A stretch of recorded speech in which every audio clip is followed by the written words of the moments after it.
Bonsoir à tous, bienvenue pour ce talk. Goldidor et les 3 CNI. Notre environnement, il était une fois une démo, une morale. C'est généralement le format de mes talks. On parle un peu de l'environnement, il y a un compte. Si vous êtes là, c'est que potentiellement le compte vous intéresse ou le sujet qui est traité par le compte vous intéresse. Une démo. Et il y a toujours une morale dans une histoire, donc on va essayer de voir quelle est la morale qu'on peut tirer de ce talk d'aujourd'hui. Alors je me présente, je m'appelle Jérôme Masson, je suis Cloud Builder chez WeScale. Vous avez mon Twitter, qui n'est pas très fourni, et puis il y a LinkedIn aussi derrière. Petite présentation de WeScale rapidement. WeScale, c'est une société qui existe depuis 2015. On est plus de 70 passionnés, 3 agences. Paris, Nantes, et moi je fais partie de l'agence Full Remote, je travaille dans le sud. On est traîneur et partenaire de HashiCorp, Scaleway, Google Cloud, AWS, la Cloud Native Foundation. On a 2 meet-ups ce mois-ci sur le sujet et sur les sujets cubes. N'hésitez pas à venir nous voir, que ce soit à Nantes ou à Paris. Vous pouvez nous suivre sur les réseaux, vous avez le QR code que vous pouvez scanner. Je vais aller vite, donc vous n'aurez pas le temps de le scanner. Et pour ma part, je suis formateur aussi sur les sujets donc CKS, CKA, donc formateur certifié des formations certifiantes de la CNCF.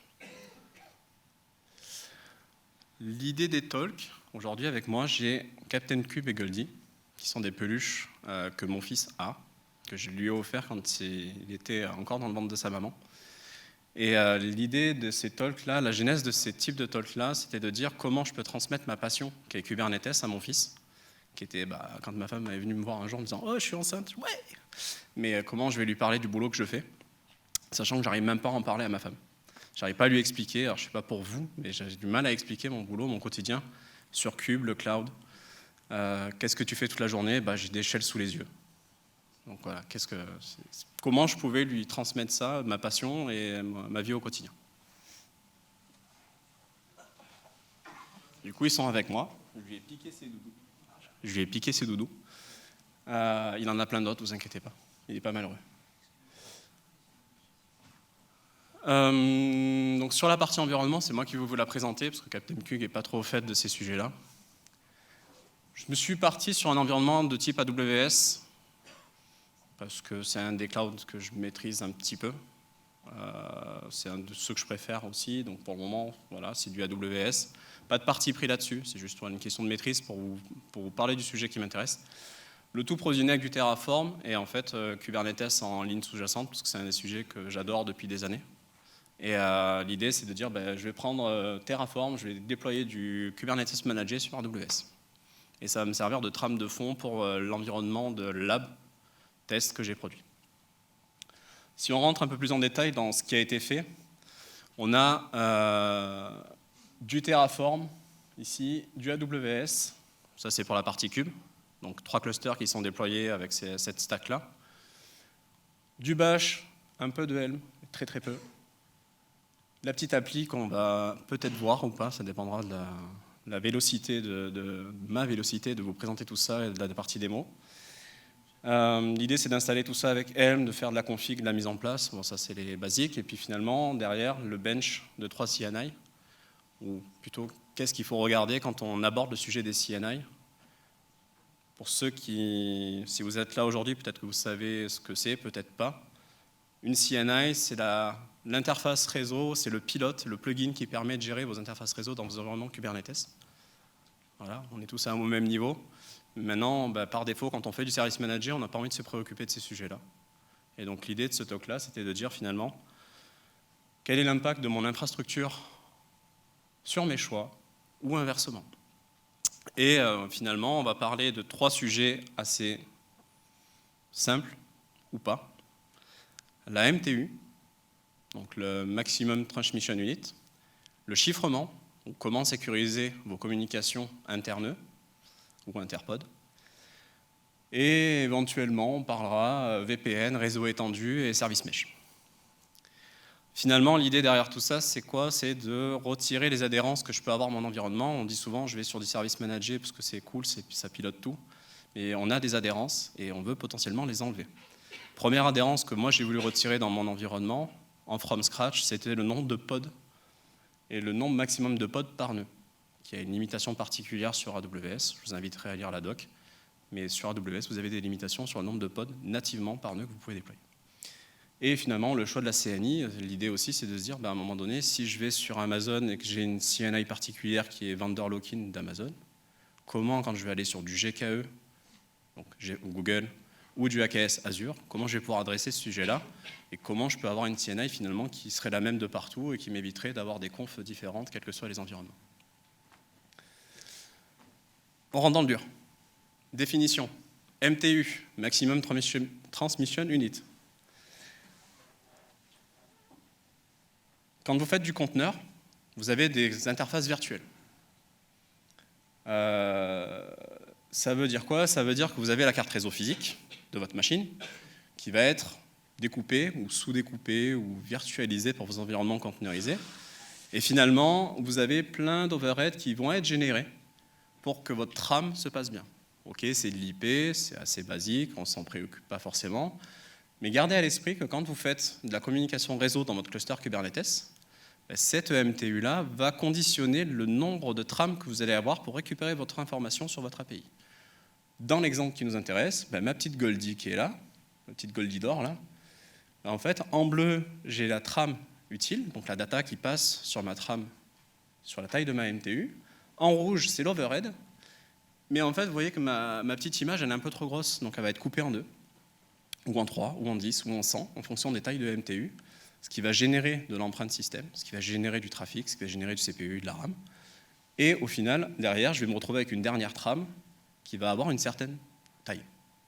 Mais par contre, la MTU est la même. C'est-à-dire que si j'ai 1 kilo, 1 octet à faire passer dans la dernière trame, je vais passer 1 octet avec une MTU qui est potentiellement très très grosse. La partie chiffrement, c'est que quand vous communiquez, vous n'avez pas envie de dire à tout le monde ce que vous faites. Sur un réseau, quand vous êtes en réseau local, on vous dit vous faites du end-to-end TLS sur votre API, c'est mieux. Oui, mais je ne peux pas le faire. Oui, mais machin. On va faire des choix, on va essayer de mettre en place des outils qui vont nous aider à faire ce chiffrement-là. L'idée de la CNI, c'est potentiellement de dire les CNI vous promettent du chiffrement nœud à nœud pour que vos communications inter-API et inter-nœud soient sécurisées. Certaines le font nativement, d'autres pas. Certaines gèrent des protocoles, d'autres pas. L'idée, c'est de voir comment on peut adresser ça pour que ma communication soit sécurisée. Si j'ai ma petite application qui est déployée sur 2 nœuds, comment elle va communiquer de manière sécurisée pour pas qu'on puisse intercepter l'information. Ça va avoir du sens avec ce que je vous présente après. C'est que souvent, on n'a pas un cluster Kubernetes qui est déployé sur 2 VPC, on a un cluster par VPC, et toute la communication réseau est visible potentiellement sur ce VPC selon la configuration que vous offrez. D'où l'idée du chiffrement. Et la partie mesh, donc je vais me concentrer un peu plus sur la partie cluster mesh, alors de manière méta, parce qu'il y a eu des très bons talks aujourd'hui sur ces sujets-là. Et l'idée, c'est de vous parler de manière méta, quel est l'impact d'un environnement par rapport à la MTU, par rapport à cette vision-là de communication inter-VPC. Alors, c'est de l'inter-VPC côté Amazon, mais ça peut être de l'inter-VPC ou de l'inter-cloud, ou du on-prem vers du cloud. À chaque fois, il y a des équipements en réseau dans tout ce que vous faites, et ces équipements en réseau-là ont leur propre gestion de l'environnement.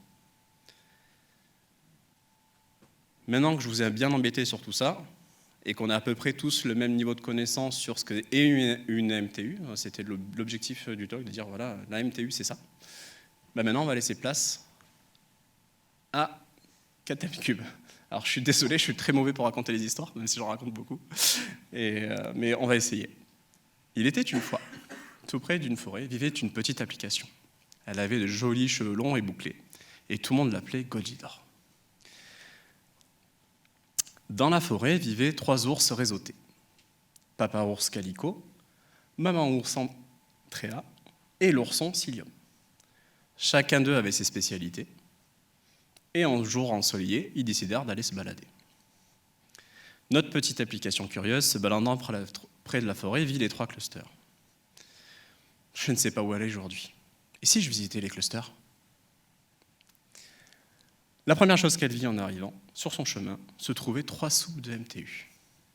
Et elle décida de les goûter. Goldie d'or goûte la soupe de MTU de Grand Ours Calico, et elle trouve la soupe trop chaude.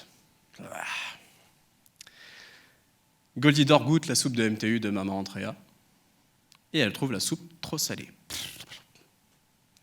Et pour finir, elle goûte la soupe de MTU du petit ourson et la soupe lui convient. C'est simple. Fatiguée d'avoir goûté ces bonnes soupes, notre petite application vit 3 fauteuils. Un peu plus loin, elle décida de tester les 3. Tout d'abord, elle teste le fauteuil d'encryption du papa ours, et elle le trouvait trop haut pour son besoin du moment. Ensuite, elle testa le fauteuil de maman ours, et elle le trouva trop instable pour le moment. Et à la fin, elle teste le fauteuil du petit ourson, et il correspondait à ses besoins du moment. Elle était toute joyeuse. Continuant son périple, elle trouva une nouvelle zone, une zone un peu spéciale, où il y avait 3 lits. Et sur ces lits, elle pouvait atteindre ses rêves. Tout d'abord, elle essaya le grand ours Calico. Et en s'endormant, elle se mit à rêver de cluster mesh, de service mesh, d'empreintes, de MTU, de réseau, ce fut un cauchemar. Goldidor essaya le lit de maman ours Andrea, et s'endormant, elle se mit à rêver de cluster mesh, de service mesh, de MTU, d'empreintes, d'overhead. Non, c'était pas bon. Et pour finir, elle testa le lit du petit ourson. S'endormant, notre petite application se mit à rêver de cluster mesh, de service mesh, de petites abeilles. Et au final, elle s'endormit. Les 3 clusters, revenant de leur balade, se rendirent compte que quelqu'un avait touché à leur environnement. Ils se connectèrent rapidement à leur dashboard. Enfin, s'ils en avaient un. Tout d'abord, le grand ours Calico regarde et se met à dire « Ah, quelqu'un a touché à ma soupe. Mais quelqu'un a touché à mon fauteuil. Puis quelqu'un a défait mon lit. » Maman Andrea fit les mêmes remarques. Quelqu'un a touché à ma soupe, mais l'a laissé. Quelqu'un a cassé mon fauteuil. Et finalement, quelqu'un a défait mon lit. Et pour finir, notre petit ourson Cilium fit les mêmes constats. Quelqu'un a touché à ma soupe. Quelqu'un s'est assis dans mon fauteuil. Puis, mais il y a quelqu'un dans mon lit. C'est celui qui avait le meilleur dashboard de tous au final. Goldidor s'enfuit, mais son cœur était pris. Voilà la fin de notre histoire.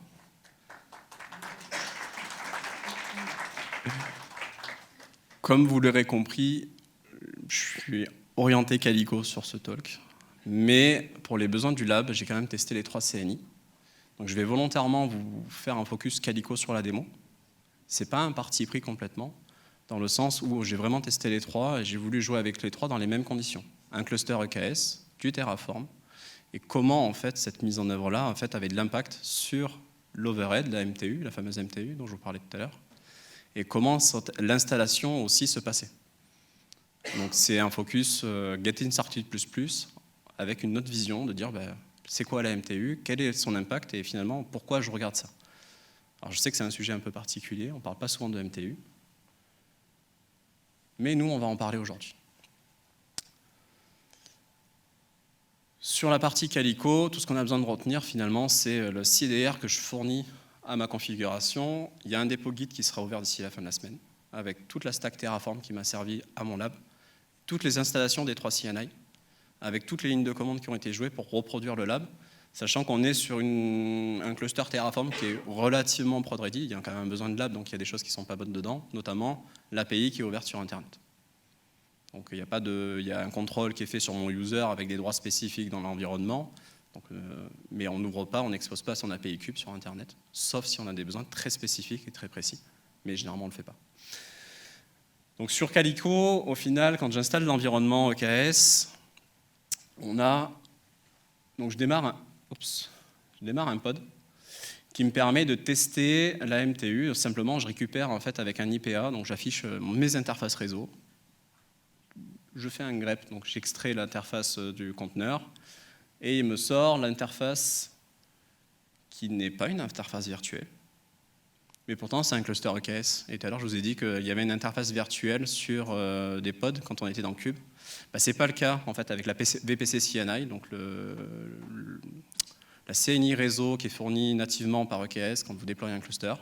Il n'y a pas de contrôle particulier, c'est une carte réseau, donc c'est une IP qui lui est dédiée sur le VPC, avec une NTU de 9001. Qui sait, à part les copains, comment s'appelle la MTU 9001 dans un cluster ou dans un environnement? Est-ce que Jumbo Frame, j'ai entendu? Yes, c'est ça. On appelle ça des Jumbo Frames. Ça veut dire que nativement, votre cluster EKS fait du Jumbo Frame. On y reviendra après de pourquoi c'est quand même bien et en même temps pas forcément. Côté Calico, la configuration est assez simple. On déploie le cluster, on dégage la CNI de Amazon. Donc en fait, on lui dit ne te déploie plus. On déploie Calico avec un joli mchart. On fait un restart des nœuds pour que ça prenne en compte la reconfiguration. Et je refais la même commande. Et au final, je me retrouve avec une MTU de 8951. Donc nativement, j'ai un overhead réseau qui est pris. C'est bien une interface virtuelle, parce que le nommage est différent, parce que j'ai des informations complémentaires que je n'avais pas avant. Et en fait, ma MTU à 8951 veut dire qu'en fait, je perds 50 octets d'informations qui sont dédiées à l'overhead réseau. Cet overhead, c'est du VXLAN par défaut, qui dit, en fait, quand je transporte mon paquet, tu vas passer par là, par là, par là, par là, par là. Mais pour savoir et comment faire ce chemin-là, il faut bien l'identifier. Et donc, du coup, rajouter des informations dans votre trame réseau. Ça veut dire quoi? Ça veut dire qu'en fonction de la taille de votre MTU, vous allez avoir des pertes d'informations, où vous allez découpler le nombre de trames. Donc là, on est sur des trames Jumbo Frame, donc on se dit, qui peut le plus, peut le moins. Et inversement, si je n'ai pas besoin d'avoir une trame aussi grosse, en fait, j'ai de l'overhead, mais indirect, c'est-à-dire que j'ai de la data qui ne va pas prendre la charge utile qui est disponible dans ma trame. L'encryption WireGuard, alors pour ceux qui ne connaissent pas WireGuard, c'est du chiffrement, alors pas encryption, chiffrement, au niveau kernel. Donc c'est-à-dire qu'on va chiffrer les communications inter-nœuds au niveau du kernel, parce que le WireGuard est disponible dans nos kernels de CNI, de nœuds. Là, en fait, l'idée, c'était de dire, je l'active, donc j'ai installé Calico, j'active la CNI, alors je vous montrerai juste après la partie avec Sio. Et je contrôle que c'est bien installé, c'est cool, c'est mignon. Il met une information dans les labels et les annotations du nœud. Et en fait, ça me prouve que maintenant, j'ai du chiffrement interne. C'est une action qui prend 10 minutes parce que ça met 10 minutes à redémarrer les nœuds. C'est tout. Parce que je dois redémarrer tous les nœuds pour que le chiffrement soit pris en compte et que du coup, la reconfiguration des nœuds soit bonne pour m'assurer qu'elle soit bonne. Côté Antrea, même constat, MTU de base 9001, MTU virtualisé 8950, donc ça veut dire qu'en fait, Antrea a la même problématique, ou pas, vous le voyez comme vous voulez, mais d'overhead qui est de 50 octets. Alors vous me dites 50 octets, c'est rien, mais ça peut jouer sur le nombre de découpes que vous avez de trames. Et plus vous avez de trames, potentiellement plus vous êtes rapide, mais l'empreinte peut être différente en fonction de la taille de la trame sur le système. Et quand on parle de millions ou potentielles dizaines de millions d'accès sur vos pods, si vous avez la trame qui est découpée en 10, 20, 30 ou qui n'est pas découpée, vous allez avoir un impact différent en fonction du nombre de trames qui sont générées. Même si vous faites du web, on peut avoir cet impact-là. Côté WireGuard, un peu la même chose, on déploie, on redémarre les nœuds, c'est une action qui prend 10 minutes. Si vous faites ça en prod, vous perdez toute votre prod parce qu'on redémarre toutes les applications. Donc faites attention comment vous le faites. Quand vous le faites, attention à la disponibilité de vos nœuds et de vos applis et assurez-vous que vos applis supportent ce redémarrage de nœuds. Normalement, on vous dit quand vous faites du cube, vous supportez ces redémarrages-là. Ce n'est pas tout le temps vrai. Sur la partie Cilium, MTU toujours à 9001 et j'ai volontairement sauté une slide, parce que c'est une erreur de ma part en fait, mais j'ai volontairement sauté une slide. La MTU ne bouge pas. Parce que Cilium, en fait, si vous avez eu la chance d'assister au talk de ce matin, parce qu'il avait fait ça le comble, sur eBPF, en fait, Cilium nativement va essayer d'utiliser eBPF s'il est disponible sur vos nœuds, et il va virer l'empreinte système de l'overhead que vous avez avec le VXLAN ou des choses comme ça. Même s'il y a du VXLAN, en fait, au niveau des interfaces qu'il vous met à disposition, ce n'est pas le cas. Donc là, il agit comme si c'était la VPC CNI de Amazon. Donc il vous fournit la MTU disponible sur la VM sur laquelle vous faites tourner vos pods. Côté encryption, effet lab ou pas, j'ai discuté un peu avec les gars d'Isovalent tout à l'heure. En fait, l'encryption, pour l'activer, je suis obligé de l'activer nativement. Donc ça veut dire que si j'ai déployé Cilium, à contrario de WireGuard, de Antrea et de Calico, je ne peux pas activer le WireGuard en cours de route. Je suis obligé de l'activer à l'installation du cluster. Pourquoi? Parce qu'en fait, Cilium ne modifie pas les nœuds. Il va rajouter en fait une gateway au sein de ces conteneurs applicatifs qu'il déploie, qui va elle-même porter le chiffrement. Donc ça veut dire qu'il y a un proxy, il va en fait prendre la place d'un proxy dans votre environnement, et quand il fait de la communication interne, c'est lui qui va chiffrer la communication. Et d'ailleurs, on voit toute la partie communication qui commence à s'acheminer vers ce proxy-là. Bon, c'est bien beau maintenant, on a parlé de MTU, d'analyse de cartes, c'est assez bateau, un IPA, on ne le fait pas tous, hein, une fois qu'on a fait le choix, voilà. Mais derrière, c'est comment je vois tout ça. Et du coup, si vous avez un peu de background réseau, ce que je vais vous montrer après va vous parler. Si vous n'en avez pas du tout, du coup, vous allez vous demander ce que je vais vous montrer. Ça, c'est un outil super sympa qui s'appelle CubeShark, qui permet déjà d'analyser. Alors, je parlais de dashboarding tout à l'heure. CubeShark, en fait, va analyser tous les flux réseau qui se situent dans votre cluster. Soit derrière, vous avez une vision namespace, soit vous avez une vision globale. Quand vous avez une vision globale, vous commencez à avoir plein de trucs. J'ai laissé volontairement les erreurs. En fait, c'est que mon cluster, j'ai ouvert ma CNI là, sur le net. Hein. J'ai laissé tout ouvert pour accéder à mon application que j'avais déployée. Puis en fait, je commençais déjà à me prendre des attaques avec des tentatives d'injection et tout. C'est cool, je venais juste de déployer le load balancer Amazon et je me faisais déjà attaquer. Le gros avantage de cet outil-là, c'est qu'il va analyser votre RAM et puis en même temps, il va vous sortir à droite le PCAP. Il va vous extraire ce que vous pourriez voir et ce qu'on peut voir avec un outil qui s'appelle Wireshark, que j'ai beaucoup utilisé dans mes années quand j'ai fait du réseau. C'est un outil qui vous permet de faire du TCP/NUM, de vous mettre ça un peu plus enrichi, mais qui va vous donner des informations beaucoup plus détaillées sur votre RAM. La limitation de Hubble, donc là on a eu le talk d'une personne de Devoteam de mémoire, Revolve, qui nous parlait de Hubble UI et Hubble CLI, qui vous sortait un peu ce que vous voyez là, mais beaucoup plus focus avec des labels de conteneurs et tout. Mais par contre, il ne peut pas rentrer deep dive dans la trame et vous sortir exactement l'information que vous avez à l'intérieur. Là, vous ouvrez, vous voyez les octets, les entêtes, les éléments. Peut-être que vous n'en avez pas besoin dans l'immédiat, mais quand vous allez confronter à des problématiques de flux ou de paquets qui sont fragmentés ou qui sont retransmis parce que les segments sont trop gros. Là, par exemple, c'est le cas qu'on peut avoir ici. Voilà, je suis à 18965, je suis sur Cilium, j'ai pas de souci, je passe sur Calico ou Antrea, je vais avoir des problèmes parce que la MTU, c'est un garde-fou. Donc je vais avoir de la fragmentation, sauf que si la première information qui passe est trop grosse, il me dit hop, moi je suis en dessous. Donc tu recoupes ton paquet, tu me le renvoies. Donc du coup, on va avoir commencer des mécanismes de rejeu et de retransmission de paquets. Gros intérêt aussi de CubeShark, pardon, je ne voulais pas préciser, c'est pas de la promotion pour CubeShark. On pourrait dire que je fais de la promotion pour Cilium, mais pas pour CubeShark. Mais pour CubeShark, le gros intérêt, c'est le replay. Donc vous allez pouvoir rejouer une trame et une action et faire du load testing avec. Donc vous ne savez pas comment faire du load testing dans votre cluster cube, vous jouez votre application, vous faites des curls dessus, machin et tout basique. Derrière, vous faites du replay et il va permettre de faire du replay en mode test de performance. C'est pour ça que je vous en parle de cet outil-là.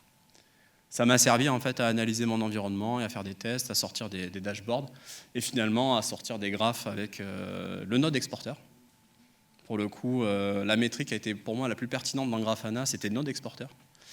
Il prend les métriques, il me les remonte, il m'a montré les métriques système et là j'avais les métriques de mes MTU de toutes mes cartes réseau.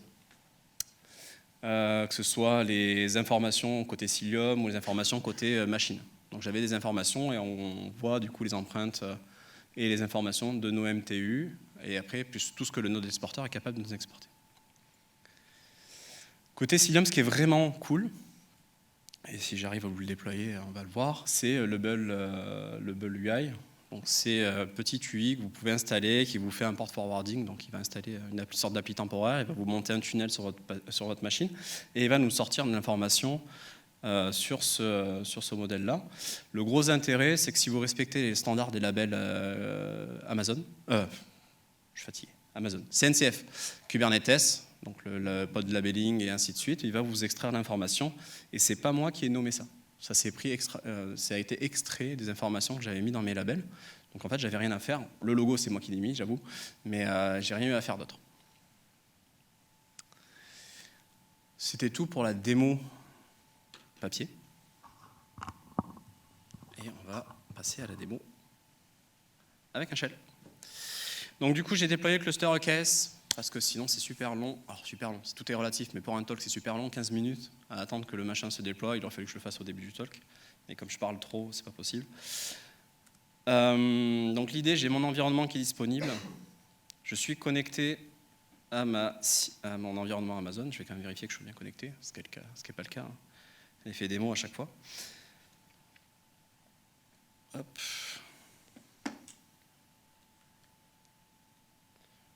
Donc le lab a été déployé à peu près une quarantaine de fois, automatisé.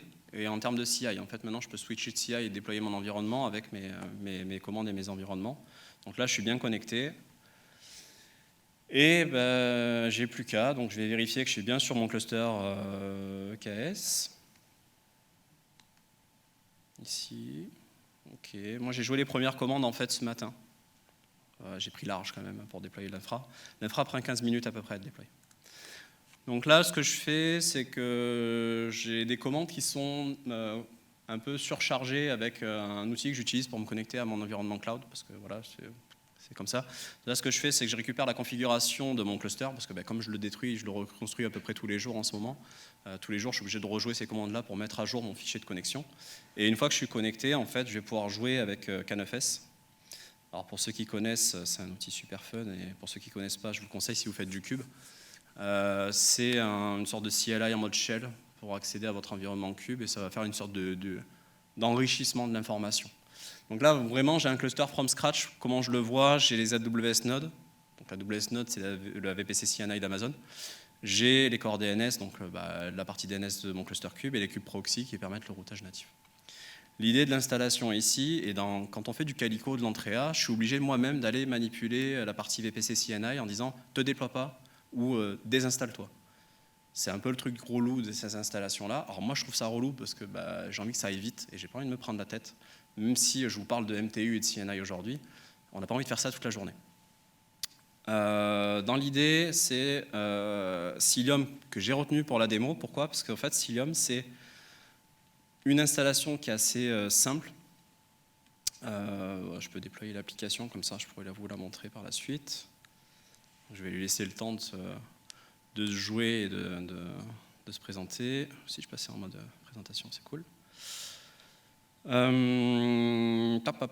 Donc install.sh, donc il y a un fichier d'installation qui nous permet de le jouer, donc vous pouvez le jouer à la main. Si vous prenez le dépôt, vous allez dans les dossiers qui vont bien, vous faites vos installations, ça va tout déployer pour vous. En termes de configuration, il est assez bateau le truc. Il fait un Cilium install. Alors, je vais vous montrer le fichier.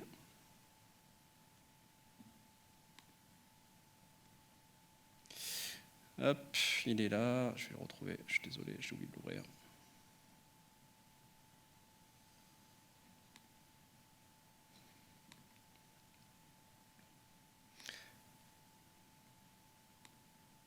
Et depuis ce matin, on vous dit ouais, l'objectif c'est de simplifier la vie. On a parlé de Dagger très tôt ce matin, qui vous simplifiez la mise en place des DAG et de la CI portative. Cilium, en fait, moi je le perçois comme un outil qui va vous aider à installer une CNI sans vous prendre réellement la tête de la configuration ultime de la CNI. Et on va pouvoir remplacer ce qui est fait, et la VPC CNI d'Amazon, très simplement. Je ne vous vends pas un produit, hein. Je vous donne un retour d'expérience d'utilisation avec 3 installs différentes. Là, le coup Cilium, c'est Cilium install, une version de cluster, un nom, un peu de conf que j'ai trouvé facilement sur leur site, des dashboards qui sont fournis par Cilium. Alors après, vous industrialisez ça pour avoir quelque chose qui tient la route en cas d'incident, pour ne pas perdre votre Grafana, votre Prometheus. Mais tout le reste, en fait, était vraiment fait from scratch. Et les dashboards qui sont fournis sont largement suffisants. Dernière étape, donc le Cilium Hubble, qui nous permet en fait au final de ne pas vraiment pareil, se préoccuper du sujet. Je me dis, voilà, j'ai ma CNI, j'ai mon application que j'ai déployée juste avant. Je vais lancer le Bubble UI. Ah ah. Je vais lancer le Bubble UI. Alors, qu'est-ce qui s'est passé? C'est que j'utilise un outil pour wrapper ma connexion à Amazon. Et comme je ne suis pas connecté, le Cilium ne fonctionne pas.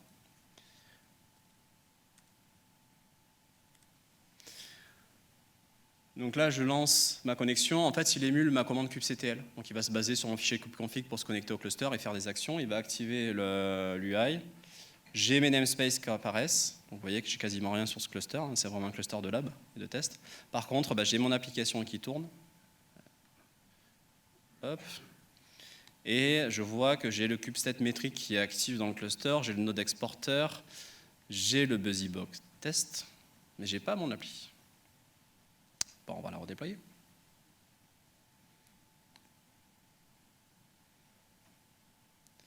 Hop, je kill la connexion et je redéploie mon appli.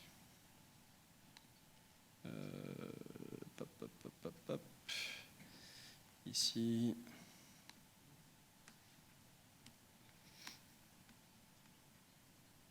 On va prendre celui-là.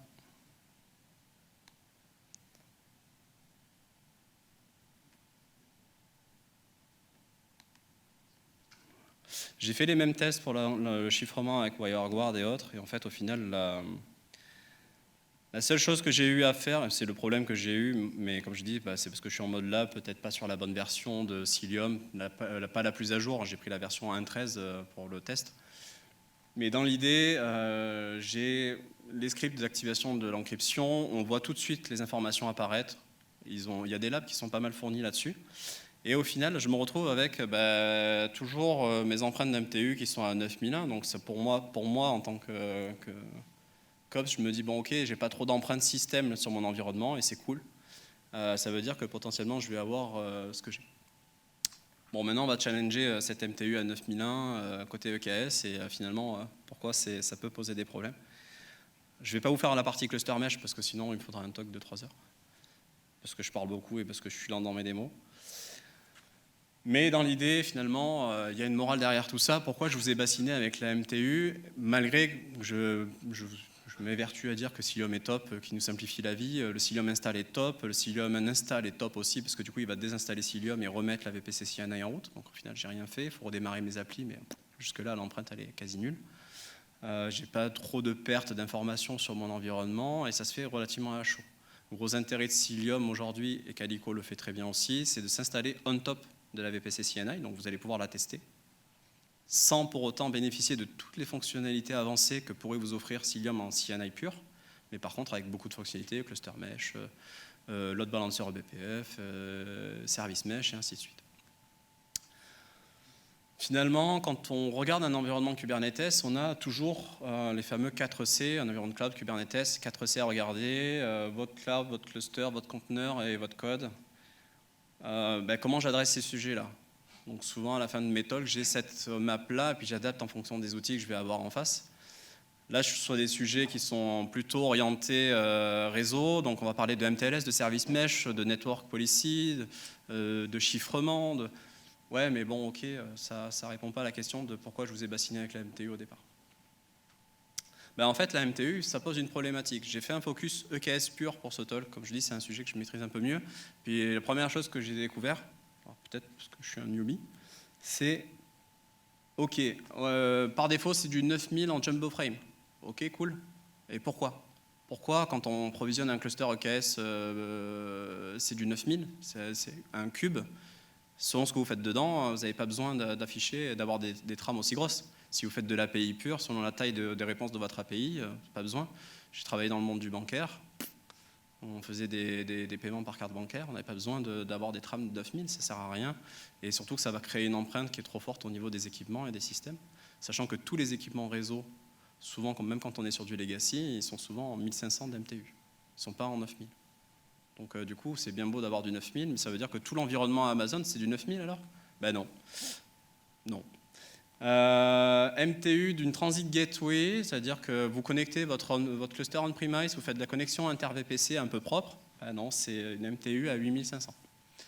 Et c'est sans fragmentation. Donc, je vous disais tout à l'heure, vous allez envoyer une grosse trame, vous allez dire, OK, essaie de la fragmenter, je t'en renvoie 2. Non, non, moi je veux pas. C'est un équipement qui vous dit, non, tu n'as pas le droit je veux pas que tu fragmentes. Donc, ça veut dire que derrière, vous allez devoir baisser votre MTU de communication. Donc, le gros intérêt du cluster mesh que vous offre Cilium, au final, il est complètement détruit là, grâce à ça. C'est parce qu'en fait, on est sur du 9001, mais il y a de l'overhead, et finalement, vous avez rendu sur les overheads de Calico et de Antrea, on a les mêmes problématiques. Donc ça veut dire qu'il faut qu'on puisse baisser les MTU à chaud. Baisser une MTU côté Cilium, c'est une ligne de commande. Cilium, config-7, MTU 8500. Je suis tombé sur la MTU de la Transit Gateway, c'est terminé, j'ai rien à faire, il redémarre tout seul les pods applicatifs. J'ai quasiment pas de coupure au niveau réseau et applicatif, et c'est terminé, je suis bon. MTU à 1500, Internet Gateway, connexion interrégion VPC peering. Tout à l'heure, j'ai parlé de connexion inter-VPC. Ouais, ok. Connexion VPN, trafic sortant d'AWS. C'est-à-dire, comme je vous disais, on fait du web. Quand vous faites du EKS, vous faites du web. Si vous exposez ça à travers de NAT Gateway, d'Internet Gateway ou autre, et que vous n'exposez pas directement votre application dans le cluster, vous allez avoir les mêmes problématiques que ça. Et personne n'affiche, et on a toujours des load balancers devant notre environnement. Donc, au final, faire du jumbo frame, pareil, pourquoi ? Je fustige pas Amazon. C'est top, mais je n'ai pas compris. La gestion du jumbo frame, pareil, ça dépend du type d'instance que vous avez, ça dépend de est-ce qu'elle est récente, pas récente, est-ce qu'elle le gère ou est-ce qu'elle ne le gère pas. Potentiellement, vous allez avoir des environnements qui ne gèrent pas le jumbo frame parce que vous allez avoir des instances un peu plus vieilles ou vous n'allez pas le vouloir. Et après, vous avez encore plein de problématiques sur du legacy ou dans du monde, pour ceux qui viennent du bancaire ou qui savent comment fonctionne le monde du bancaire.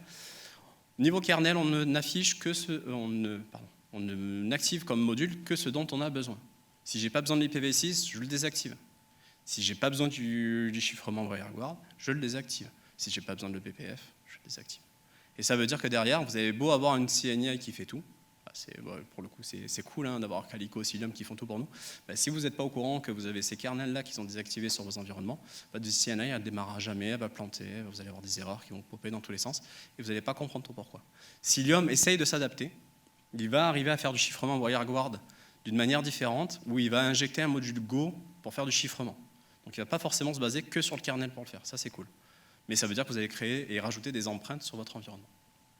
Alors quand je parle d'empreintes, c'est les overheads, on parle d'overhead réseau, mais il y a aussi des overhead système. CPU, RAM consommés de manière complémentaire. Le gros intérêt là, de l'EBPF ici, c'est de diminuer finalement toute la partie overhead que je vous avais présenté dans la première slide. Vous voyez que le petit bout rouge a disparu. Et au final, il va faire du routage au niveau kernel. C'est tiré des slides de Cilium, parce qu'ils ont fait un super boulot de graphique là-dessus. Et ça veut dire que je vais transmettre plus de données utiles dans ma trame. Donc ça, c'est cool, ça veut dire que je vais remplir un peu mieux mon environnement et ma communication réseau. Quand on est sur de l'inter-Amazon ou de l'inter-cluster ou front-end dans un même cluster, ça veut dire que je vais avoir de l'information utile qui va être plus pertinente. Et potentiellement, je vais pouvoir ajuster ma trame de MTU par rapport à mon environnement pour diminuer toutes les empreintes. C'est-à-dire que si je suis plus proche de ma donnée utile, sans overhead, je génère moins de trames et donc moins d'empreintes. Et tout va être dans le jeu de la configuration, de savoir de l'information que je génère pour éviter d'avoir le moins de zones grises finalement à la fin. Parce que la zone grise, c'est ce qui va tuer votre environnement, parce que vous allez avoir ça. Sur 10 trames, on s'en fiche. Sur 100, on s'en fiche. Sur plusieurs millions, plusieurs dizaines de millions, vous allez avoir des blancs, des trous dans la raquette qui sont inutiles, mais qui vont vous générer de la consommation CPU RAM. Sur la partie chiffrement des communications, je vous parlais du cluster mesh, et finalement, pourquoi on met souvent du service mesh côté cube? Cluster mesh, ok, je connecte deux clusters, donc il y a des services mesh, des Istio, Linkerd, qui vous proposent de le faire, de vous aider à le faire, à faire du cluster mesh, de connecter deux clusters de manière distante. Cilium vous propose de le faire aussi, c'est super. Mais pourquoi je mets du service mesh? Quel est l'intérêt? Pourquoi je le fais? Est-ce que c'est pour faire du circuit de breaking? Est-ce que c'est pour faire du load balancing avancé? Parce que le load balancer natif de Cube, le fameux service, est juste nul. Parce que c'est du load balancing en round robin, donc ça peut convenir au commun des mortels, mais peut-être 3/4 du temps, on se rend compte que c'est pas bon. Et tout va être dans cette discussion-là. Et finalement, c'est là où on va avoir l'intérêt de l'EBPF, c'est diminuer ces avantages-là, faire du service mesh sans sidecar. Donc du coup, au niveau sécurité, on enlève ce qui nous gêne aujourd'hui, les sidecars, même si c'était la grande révolution de Cube. On permet de faire du routage intelligent très bas niveau côté kernel, et du coup, on a des fonctionnalités avancées, et quand bien même, en fait, on la déploie en mode chaining CNI, c'est-à-dire on laisse la CNI d'Amazon et on vient se déployer par-dessus. On peut faire ça avec Calico, Entrea, c'est-à-dire que je peux déployer Cilium par-dessus notre CNI. Je peux faire ça aussi côté GKE et AKS, Google et Azure. Et finalement, côté Service Mesh, donc là c'est du VPC peering, bah, du coup j'ai une MTU de 1500, représentation et fragmentation de paquets. Ouais, c'est cool, mais par contre, bah, mon jumbo frame là, il perd tout son intérêt, parce que je vais avoir minimum 4 trames qui vont être redécoupées, systématiquement. C'est-à-dire que systématiquement, j'ai envoyé du 9000, il va dire non, ah ok, je te renvoie 4 fragments. Puis du coup, le dernier fragment, il y a une perte d'informations utiles. Et du coup, je boucle sur ce sujet-là, alors que je n'avais pas besoin du jumbo frame. Donc du coup, c'est inutile, mais je vais quand même envoyer plein de morceaux. Ouais, parce que c'est cool en fait de représenter plein de morceaux, parce que j'ai eu un équipement réseau au milieu qui m'a ennuyé.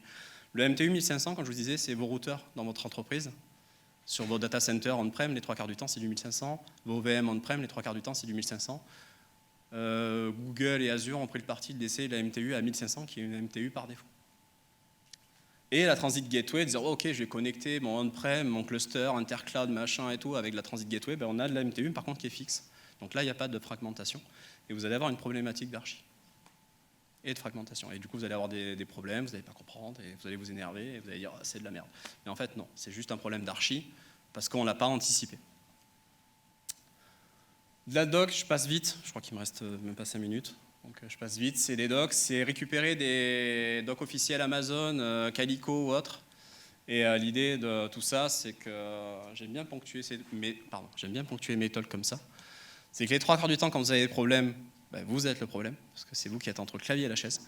Les problématiques de MTU, c'est pas votre faute, parce qu'en fait, je pense que si on fait un rapide vote à main levée de savoir qui s'est un jour préoccupé de la CNI dans son cluster cube, je pense qu'il n'y en a pas beaucoup. Souvent on prend le par défaut et puis après on advienne que pourra.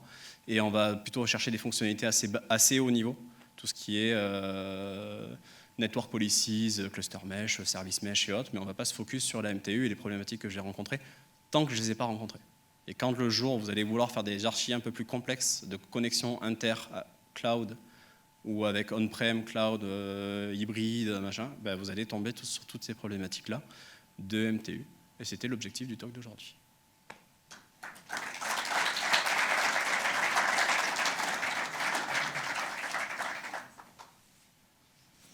Je vous propose de me choper à la sortie pour les questions, ou non, on peut, vite fait.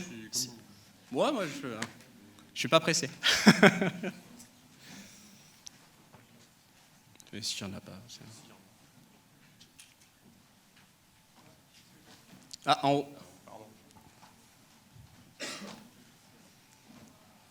Alors, si vous avez des questions pièges, j'y réponds après.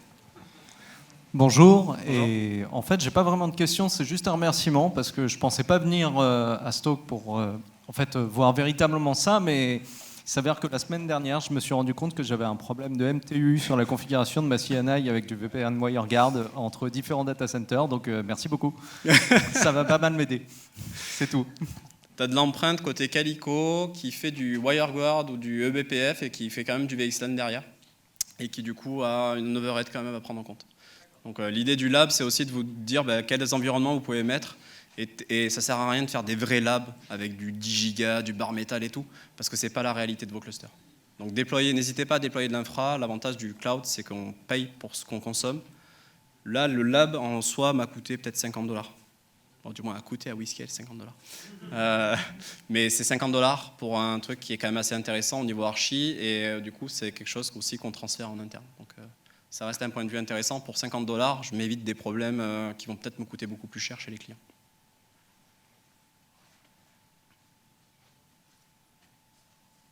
N'hésitez pas, vous m'embêtez sur les réseaux, je vous répondrai avec plaisir. Et puis quand j'aurai publié le GitHub, pareil, on peut le faire évoluer et le vivre ensemble aussi, il n'y a pas de problème.